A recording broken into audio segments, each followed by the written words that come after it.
In this video, I'm going to show you how to make a deposit in VT Markets. Now, the first thing you want to do once you're signed into your account, you want to click on Deposit up top right.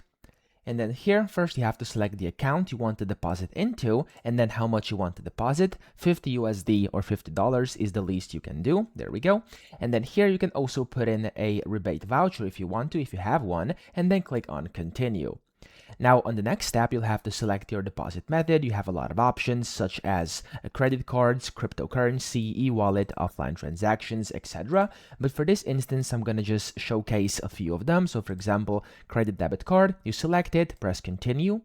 And if you agree to everything in this summary over here, you can just click on Pay Now, and it's going to take you to a separate page where you will basically be able to put in your card details and then deposit just like this. Now, that's one way of doing it, but of course, there's more deposit options as well. So if I go ahead and deposit again over here, and I, for example, use crypto, let me show you how to do that as well.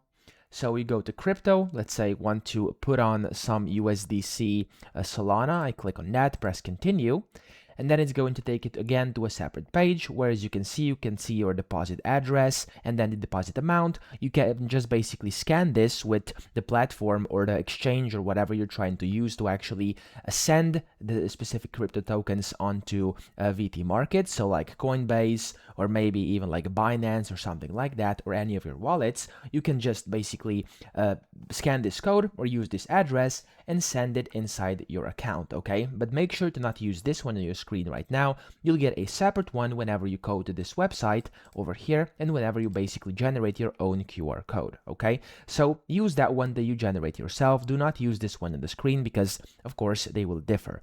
Now, that's pretty much how you do this, and you can just select a method and then deposit the funds onto your account. I hope this video helped you out. If it did, please subscribe to the channel and help me out as well.